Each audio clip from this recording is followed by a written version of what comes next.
அச்சமாக வெண்ணி நம்மை தூறு செய்த போதினும்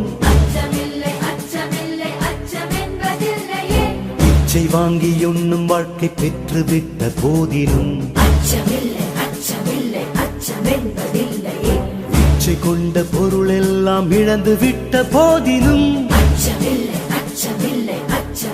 கச்சணிந்த கொங்கை மாத கண்கள் வீசு போதினும் நச்சை வாயிலே கொணர்ந்து நண்பருட்டு போதினும்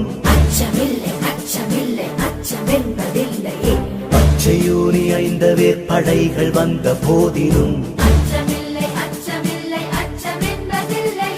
உச்சி மீது வானிடிந்து வீழுகின்ற போதினும்